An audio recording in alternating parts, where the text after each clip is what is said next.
adúpẹ́ fọ́lọ́run alhamdulilayi rabbil alamin adúpẹ́ fọ́lọ́run kọ́lọ́run má jẹ́ adúpẹ́ bànújẹ́ kó má jẹ́ adúpẹ́ túláàsì o màmá náà kọ́lọ́run bá a foríjì wọ́n kọ́lọ́run bá a ṣe kún sí mi fún wọn o iwájú tọkọ sí kọ́lọ́run jẹ́ ó dà ẹ̀yìn tó filẹ̀ kọ́lọ́run má jẹ́ ó bàjẹ́ o àwọn ọmọ náà kọ́lọ́run fún wa lẹ́mìí gígùn àtàlàáfíà ká má ṣàárẹ̀ ká má ṣàmódì o gbogbo nǹkan tó fi ilẹ̀ náà kọ́lọ́ ìdáadáa báyìí ni kò máa rí bá wa o màmá mi èmi ni last born èmi làlájà ṣẹ̀rí last born ẹ̀fánú ìyájọ́ ńlọ́jọ́ ń bọ̀ ni ìyá dáadáa ni wọ́n ìyá aládùúà ni wọ́n I will miss my mother is a good mother I will miss her so much I really appreciate her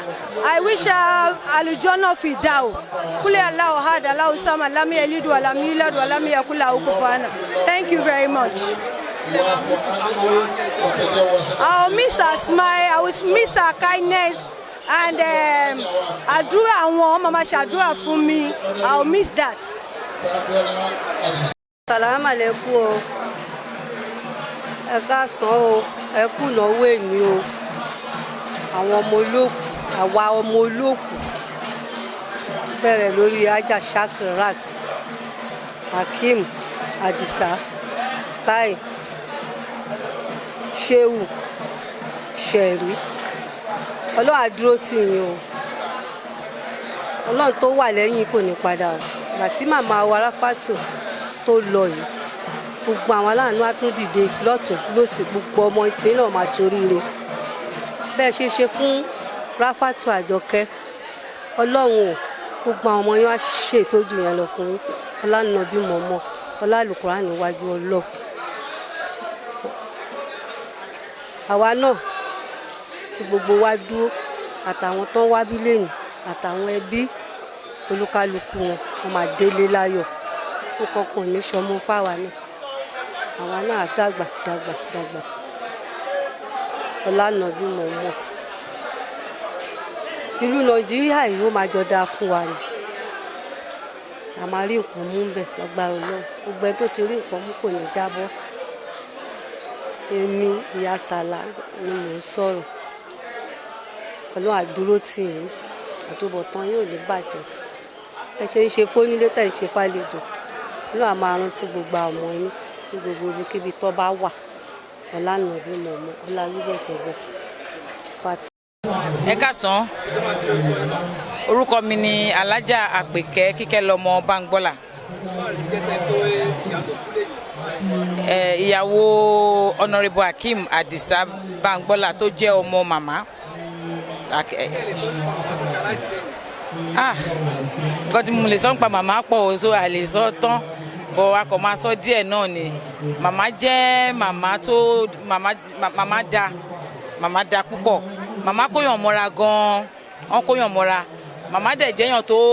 tó máa ń fúnyàn ní nǹkan tán lawọ́ màmá lawọ́ o in fact to the extreme màmá lawọ́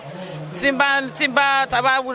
bá rí wọn tó bá ní àpẹkẹ kíní kan tí n bá sọ fún wọn tí n bá ní màmí ẹ wò kò sówó kò sọ́jà jàre gbogbo ẹ̀ tí ẹ̀ kíní kan wọ́n lè ní ṣé o fẹ́ ṣe onílò owó ni kíní kan wọ́n lè ní àmú lówó kan lọ́wọ́ díẹ̀ sáré yẹ iye báyìí ni o lè ṣi fi rajà o lè ṣi fi ṣe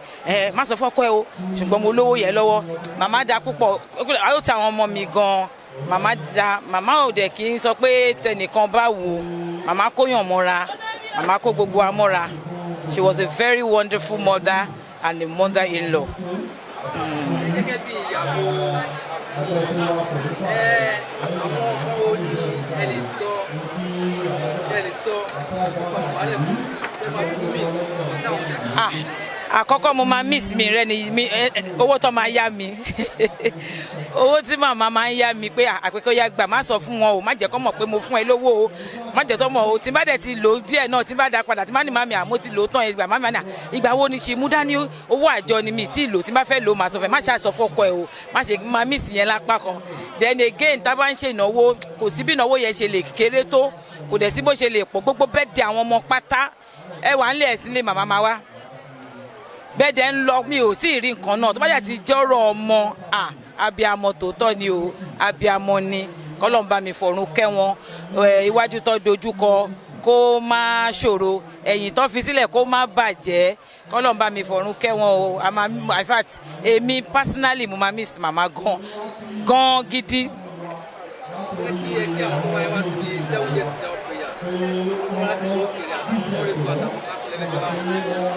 A kí gbogbo àwọn tó wá both home and abroad, àwọn tó ti ń bá wa ṣe